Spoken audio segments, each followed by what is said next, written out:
Hour of the Olympics, written by Mary Hope Osborne, read aloud by Siobhan Alexandria Massey.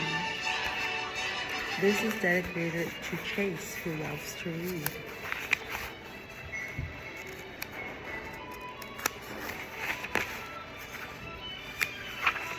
Prologue.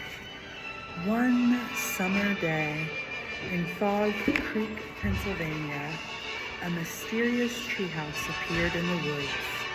8-year-old Jack and his 7-year-old sister Annie climbed into the treehouse. They found that it was filled with books. Jack and Annie soon discovered that the treehouse was magic. It could take them to the places in the books.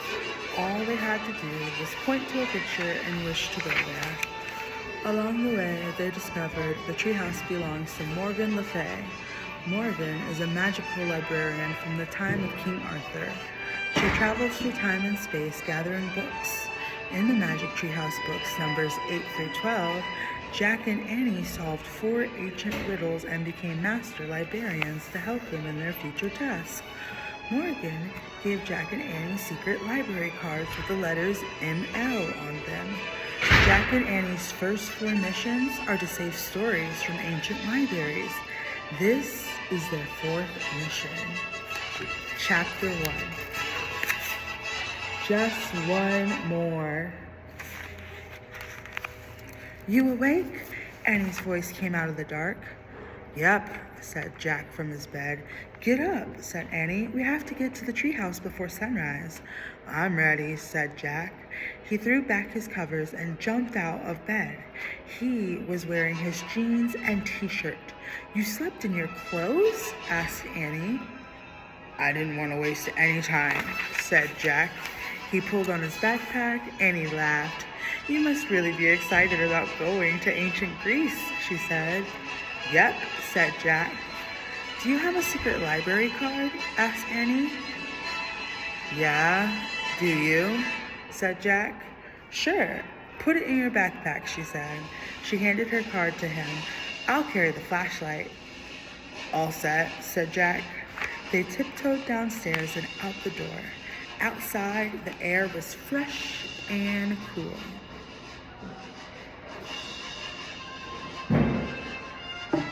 There's no moon, said Annie. Just stars. She turned on her flashlight. Ta-da! Let's go! They followed the beam of light across their yard and up the street. Jack was thrilled to be going to ancient Greece, but something worried him. What do you think will happen after we go to Greece? He asked Annie. Is this our last mission? Ever? Oh, I hope not, said Annie. What do you think? I don't know. Let me ask Morgan, said Jack. Hurry, said Annie. They started running. The flashlight beam flew in front of them, lighting the way.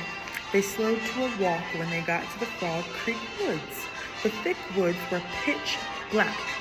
Annie shined the flashlight upward. As Annie turned the flashlight back on, she shined it on the paper. Makes sense. Wow, is that Greek? Asked Jack. It certainly is, said Morgan. She reached into her robe again and pulled out a book. For your research, she said. Jack took the book from her. Annie shined her flashlight on the cover. They read the title, A Day in Ancient Greece. Now, what must you always remember? Asked Morgan. Our research book will guide us, said Jack. But in our darkest hour, only the lost story can save us, said Annie. Morgan nodded. And you must show your secret library cards to the wisest person you meet, she said. Don't worry, we will. Bye, said Annie. Jack shivered with excitement as he pointed at the book's cover. I wish I could go there, he said. And I wish we could go on lots of other missions, Annie said.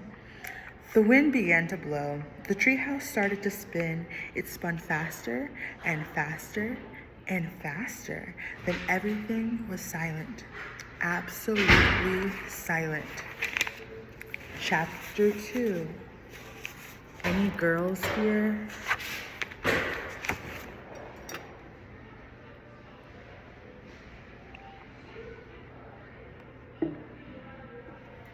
Jack opened his eyes.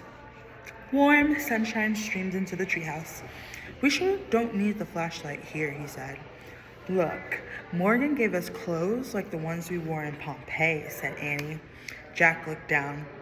His clothes were similar to the ones he wore in the Roman town of Pompeii, a tunic and sandals. He also had a leather bag in place of his backpack again. Annie looked out the window. And we landed in an olive tree, just like Pompeii, said Annie. Jack looked out the window. He caught his breath. Are we in the wrong place? He asked. I don't know, said Annie. Look past the trees. Does it look like a big fair? Jack looked. Annie was right. Past the olive grove was a field filled with white tents. Beyond the field were red brick buildings with columns and huge crowds of people. What's going on? Jack asked. He pulled the research book out of his leather bag. He found a picture of the scene outside. Below the pictures were these words. A soldier was on stage with her. He wore a long cape. A helmet with a red crest hid his face. The woman and the soldiers were waving their arms and talking loudly to each other. I think they're doing a play, said Jack. I'll look.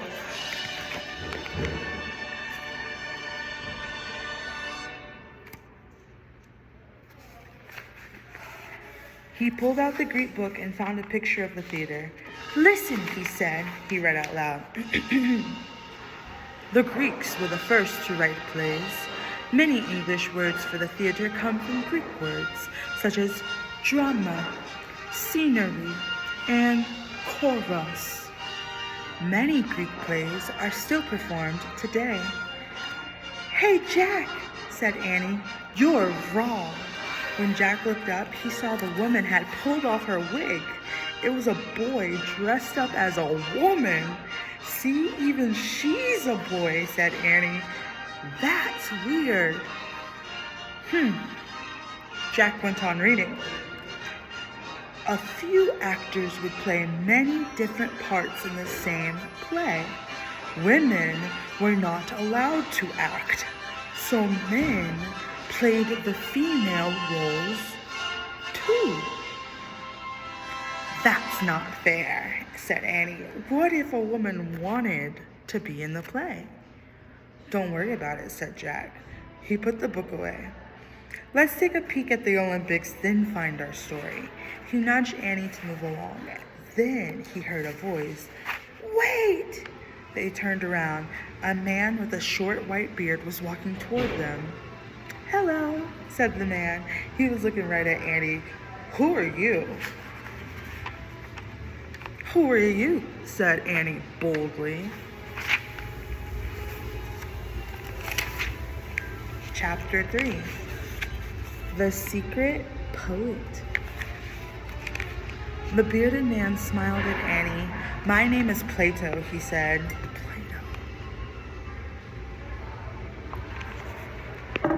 Plato, said Jack. That name sounded familiar. You may have heard of me, the man said. I'm a philosopher. What does that mean, said Annie. A lover of wisdom, said Plato. Well, said Annie. Plato smiled at her. It's odd to see a girl walking so bravely through Olympia, he said. You must be from far away. We're Jack and Annie, said Annie, and we come from Fog Creek, Pennsylvania, is very far away. Plato looked puzzled. Annie turned to Jack. I think we should show him our cards, she said in a low voice. He's a lover of wisdom. Jack nodded. He reached into his bag and took out the secret library cards. He showed them to Plato. The letters M and L that stood for Master Librarian glittered on the cards. Amazing, said Plato. I never met such young master librarians. Why have you come to Olympia? Jack pulled out the piece of paper with the title of the story. We're looking for this story. I wonder if he can help us out.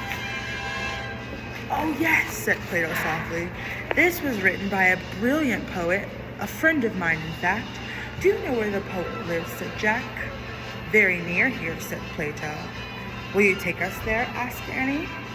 Yes, but I must warn you. Never tell anyone who the poet is, said Plato. It's a secret. We won't, whispered Annie. Plato led them away from the outdoor theater. They started down a dirt road. It was crowded with people heading to the games. Plato stopped at the door of sand-colored house with a brick roof. He opened the door and led Jack and Annie into an empty courtyard. Wait here, he said. He disappeared through the doorway.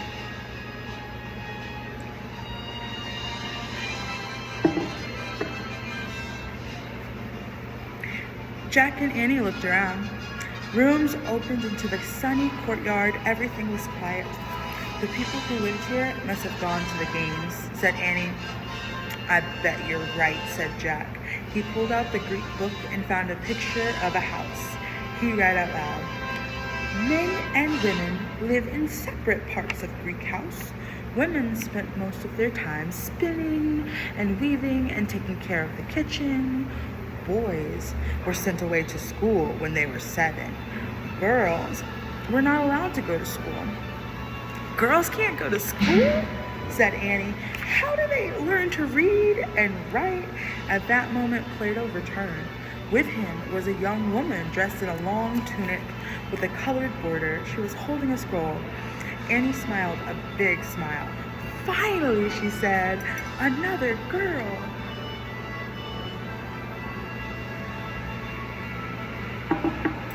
Jack and Annie met our secret poet, said Plato. Chapter 4, Not There. The young woman smiled at Jack and Annie. How did you learn to read and write?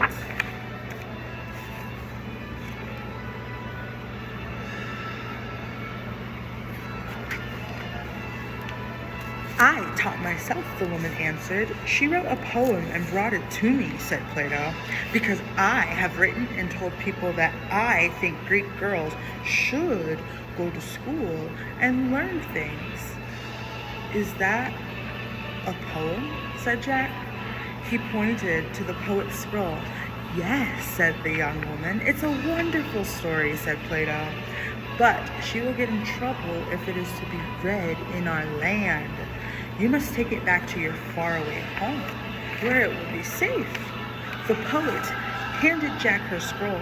He put it into his backpack. Tell us your name, said Annie, so we can tell people who wrote the story.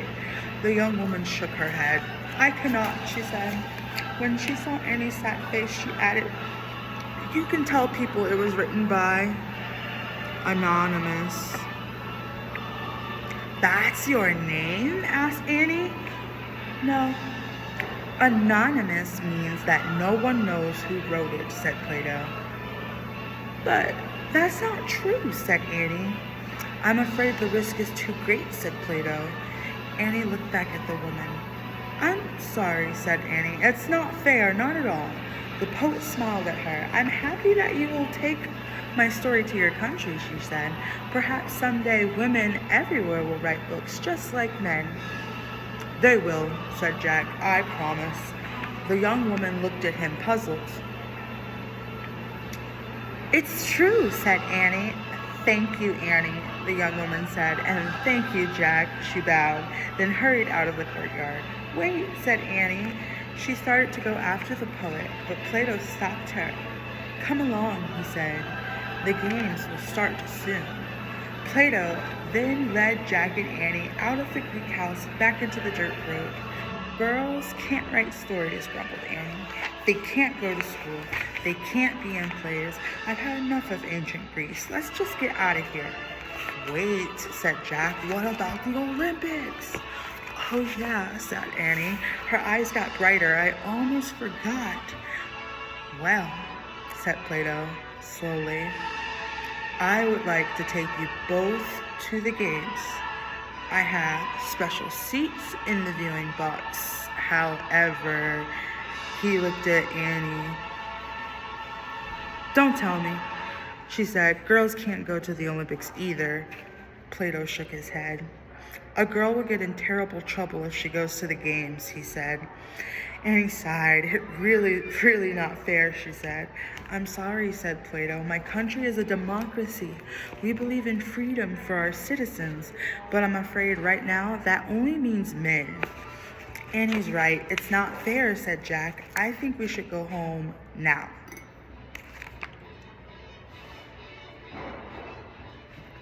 There's no place like home.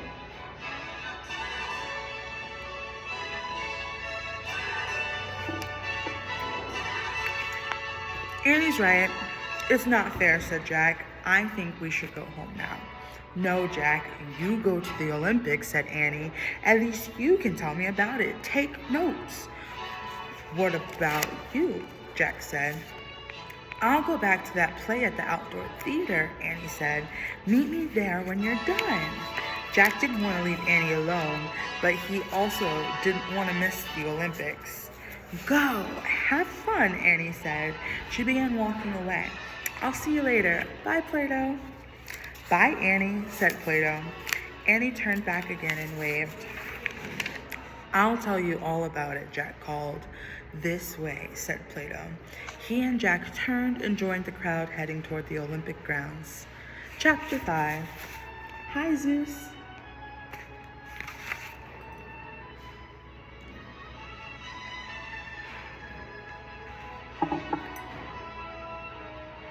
This is the very first day of the games. Plato told Jack, the day of the chariot races. Oh, wow, whispered Jack. He couldn't believe he was going to see a chariot race. The modern Olympic Games didn't have chariot races. They walked toward the racetrack. Plato pointed to a large building near the road. That is our gymnasium, he said. It is where our athletes train. They practice running and throwing the javelin and discuss. We have a gymnasium in our school in Frog Creek, said Jack. We call it a gym.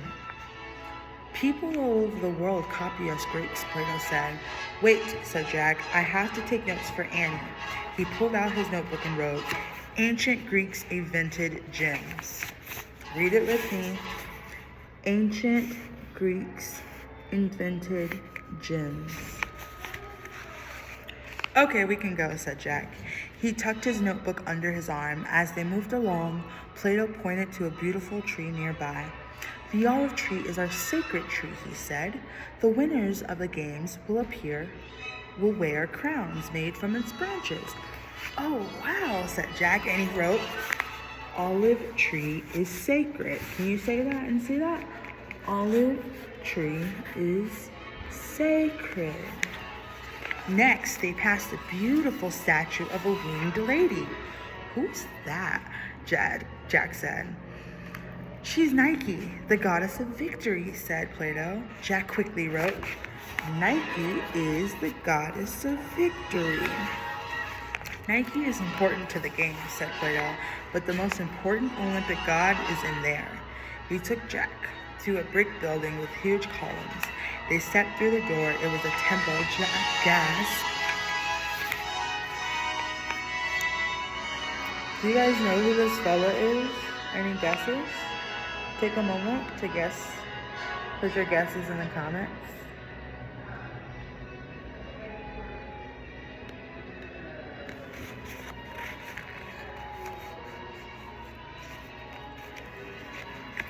In front of them loomed the biggest statue he has ever seen. The statue was at least 2 stories high.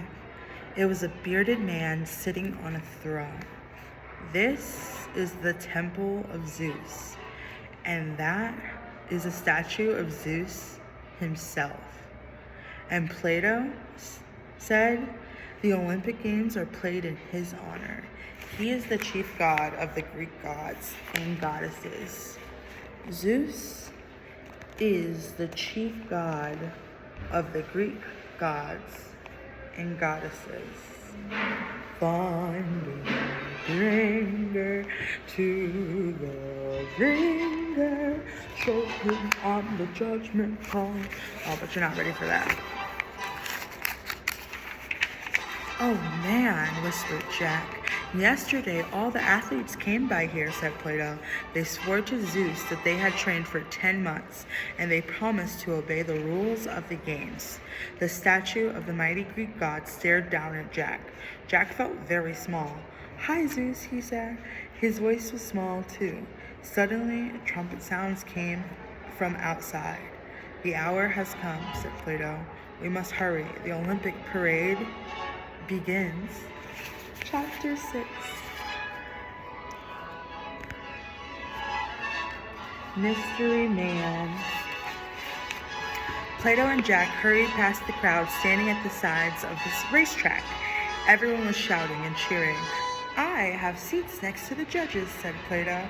He pointed to a tall stand with rows of benches. Plato led Jack through the crowds and up the steps to their seats. "Wow," said Jack. He had a great view. The Olympic parade had already started. Musicians playing pipes were at the front. Behind the march, the Olympic athletes, the best in all of Greece. Jack sighed as he watched the parade going around the track. Annie would really love this, he thought. "The athletes in front are the runners," said Plato. "Foot racers are the oldest event of the Olympics." Jack pulled out his notebook and wrote, "Oldest event is foot races." Can you write that in your notebooks? Oldest event are foot races. "Behind the runners are the boxers," said Plato. "They're wearing special gloves and bronze helmets." Jack wrote, "Boxers wear gloves and helmets." Boxers wear gloves and helmets. "Behind them are the wrestlers," said Plato, and Jack wrote, "Wrestlers." He does say wrestlers. When Jack looked up again, he saw a soldier staring up at him from the sidelines. The soldier was dressed like the actor from the outdoor theater. He had on a long cape and a red-crested helmet that covered most of his face. But something was strange. This soldier was short. Really short. "Here comes the discus and javelin throwers," said Plato, "and then the men in armor." What do they do?" asked Jack. "They race wearing full armor," said Plato. Jack smiled to himself. He knew Annie would think this was funny. He wrote in his notebook, "Some runners race in armor." Can you guys look at that armor and say, "Some runners race with armor"?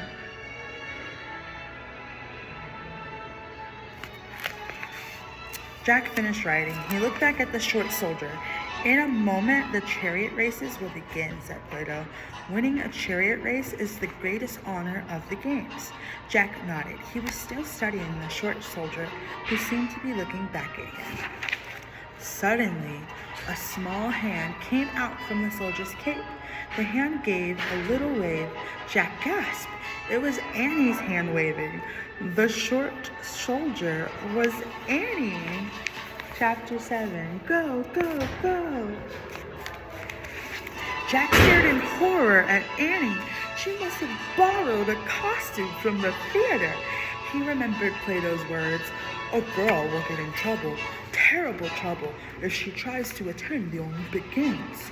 Jack shook his head at her and pointed his fingers as to say, "Get out of here." But Annie just waved at him again. Jack kept shaking his head at Annie. He even shook his fist. Annie turned back to watch the race. "It's not a joke," Jack shouted. Plato turned and looked at him. "Of course not," said Plato. "We take the games very seriously." Jack felt his face grow hot. He glared at Annie's back. Just then, the trumpet sounded. "The chariots are taking their places," said Plato. Jack saw the dozens of chariots line up the racetrack. Each chariot was pulled by 4 horses. Jack glanced back at Annie. She was looking up at him, pointing at the chariots. The trumpet sounded again. The horses took off. The crowd went wild. They were cheering and screaming and stamping their feet. Clouds of dust rose up as the chariots raced around the track. Annie turned back to watch the race. She began jumping up and down. Go, go, go, she shouted. A few people began staring at the strange small soldier with the high-pitched voice. Go, go, go! Jack couldn't take it anymore. He had to get Annie away before it was too late. He shoved his notebook into his pack. I have to go, he shouted to Plato. The philosopher looked surprised. Jack was afraid to tell him that Annie had broken the rules. I had a great time, but I have to go now, said Jack. Thanks for everything. Have a safe journey, said Plato. Jack waved and started down the steps.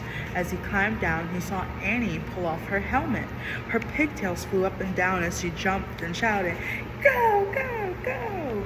Her soldier's cape fell off. Now lots of people were staring at her. Someone shouted for the guards. Annie was too busy cheering to notice anything. Jack moved as quickly as he could, but two big guards got to Annie first. Reading rainbow, take a look, it's in a book, a reading rainbow. Reading rainbow. His voice was lost in the noise of the race. He pushed his way through the crowd. Leave her alone, he kept shouting. Leave her alone! Finally, Jack reached Annie and the guards. He tried to grab her, but a guard blocked his way. Let her go, yelled Jack. I promise I'll take her home. More guards arrived. The crowd began to shout, Arrest her! Arrest her! The guards kept pulling Annie away. Jack, the story, cried Annie. Of course, thought Jack. The poet's story. This is definitely our darkest hour. He reached into his bag and pulled out the poet's scroll. He held the story up to the sky. Save Annie, he shouted. But Jack's voice was again lost in the roar of the race as the 4-horse chariots barreled through the dust. Jack looked around wildly for someone or something to help them. Then suddenly the crowd fell silent. All heads turned to watch as a huge white horse galloped out of the dust.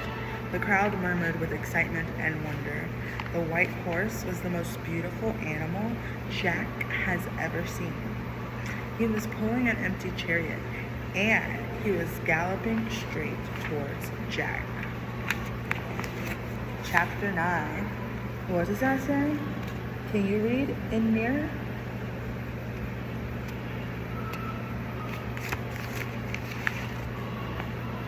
Fly away home. Chapter 9. The white horse stopped at the low wall by the edge of the track. He's come for us, cried Annie. The guards stared in awe as the horse. Annie broke free and dashed over to Jack. He grabbed her hand and they ran to the horse. The guards shouted and started after them, but they were too late. Jack and Annie had already climbed over the wall and into the waiting chariot. Go, go, go, Annie cried to the huge white horse. The horse reared and pawed in the air. The crowd stepped back from the wall. The guards froze. Jack looked up to where Plato was now standing. Plato smiled and waved at him. Then the white horse leaped forward, pulling the chariot behind him. Jack couldn't even wave back at Plato. All he could do was hold on tight as the horse galloped beside the Olympic racers. Jack bounced up and down. Dust and sand got in his eyes. He squeezed them shut and crouched down in the chariot. He didn't know where they were going, but it didn't matter. The white horse was in charge. Jack heard the thundering noise of the racing horses and chariots. He heard the screaming crowd. He felt sand blowing in his face and the hard bumping and rattling of the chariot. Suddenly, he was thrown backwards. He heard a swoosh of wind, then silence. Oh, wow, cried Annie. Jack opened his eyes. All he saw was blue sky. He pushed his glasses into place and looked around. Help, he cried. The white horse had grown giant. Feathery wings and was pulling their chariot into the sky.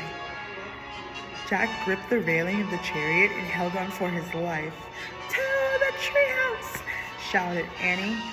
Below, the Olympic crowd watched in stunned silence. The winged horse left the games behind and flew over the temple of Zeus, over the statue of Nike, over the sacred olive tree and the gymnasium.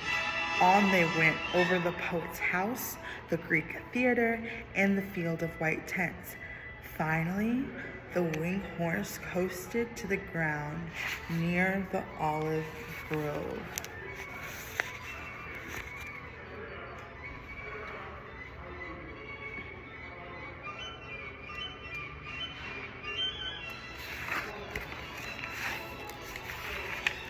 The wheels of the chariot bumped into the grass, then slowly, they came to a stop.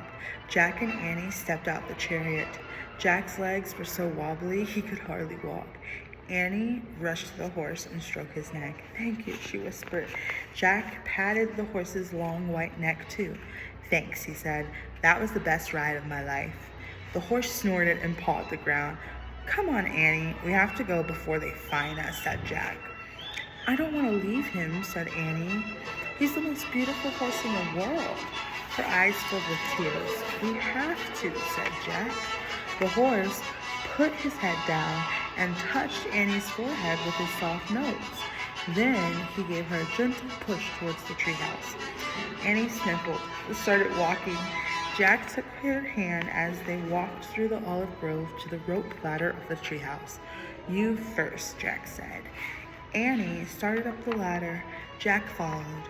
When they were inside, Annie hurried to the window. Jack grabbed the Pennsylvania book. He pointed to a picture of the Frog Creek woods and said, "I wish—" "Look," Annie said. Jack looked out the window. The horse had spread his giant feathery wings. He was rising from the field. The white horse flew high into the blue Olympian sky. Then he disappeared behind the clouds. "Bye," called Annie. A tear rolled down her cheek. Jack pointed again at the Pennsylvania book. "I wish we could go there," he said. The wind started to blow. The treehouse began to spin. It spun faster and faster and faster. Then everything was still. Absolutely still. Chapter 10. They are all here. Jack opened his eyes. It was so dark, he couldn't see anything. He felt his clothes. He was wearing his t-shirt and jeans again. The leather bag had turned back into a backpack. "Hello," said Morgan Le Fay. Her voice came from the corner of the treehouse. "Hi," said Annie. "Did you have a good journey?" asked Morgan. "I did," said Jack. "But girls can't do anything fun in Greece."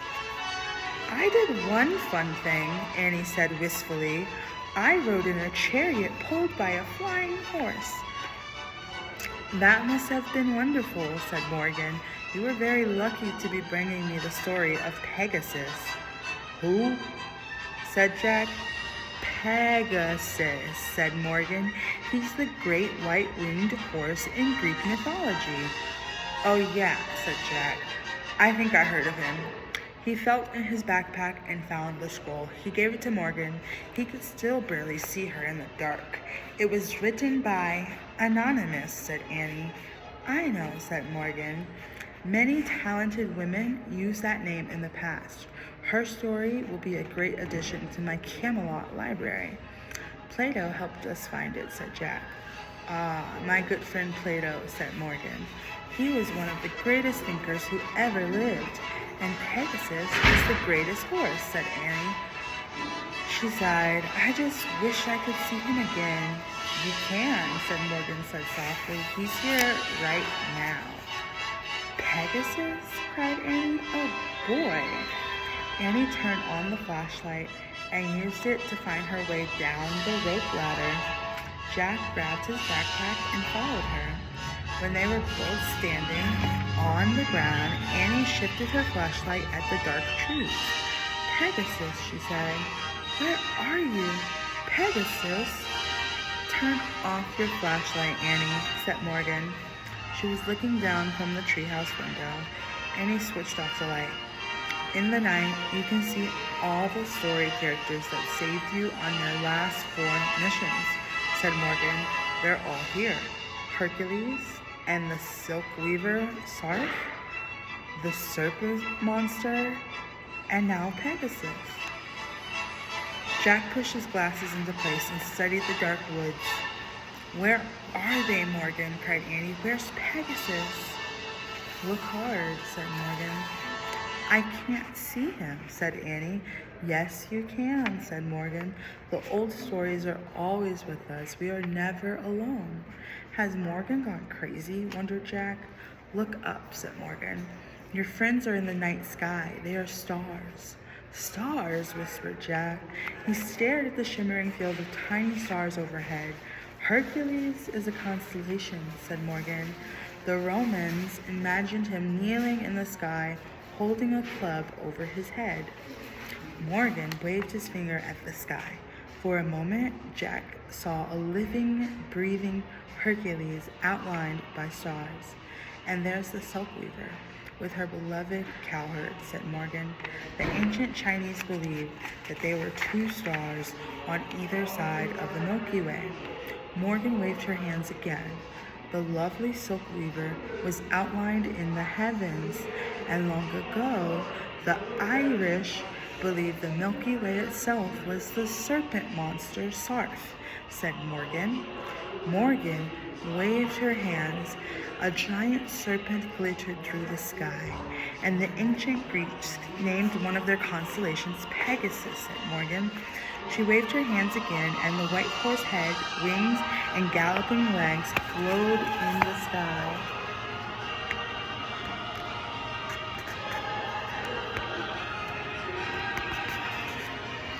Drop your thoughts about this picture in the comments. I think it is stunning. Absolutely stunning. "I see him," said Annie. Then she whispered, "I love you, Pegasus." Jack thought he saw the stars move, as if Pegasus was rearing back in the sky. After a breathless moment of silence, Morgan lowered her arms. The night sky became a field of tiny, glittering stars again. "You have done amazing work as Master Librarian," said Morgan. "I would trust you with any important mission." "Does that mean we're going on more trips?" asked Jack. "Indeed it does," says Morgan. "Many more." Jack smiled with relief. "When is our next mission?" asked Annie. "As soon as I need your help, I will send for you," said Morgan. "Go home now and rest." "Goodbye," said Annie. "Goodbye," said Jack. "Farewell," said Morgan. There was a sudden rushing of wind, then a blur of blinding light, and Morgan Le Fay and the magic treehouse vanished. The night was still. "Home?" asked Annie. "Sure," said Jack. As they walked between the trees, the Frog Creek woods were pitch black. Jack could see a thing, but he didn't ask Annie to turn on the flashlight. For once, he wasn't worried about finding his way home. He felt as if someone or something was leading them through the woods. Morgan's words came back to him. "The old stories are always with us. We are never alone." Can you say that with me?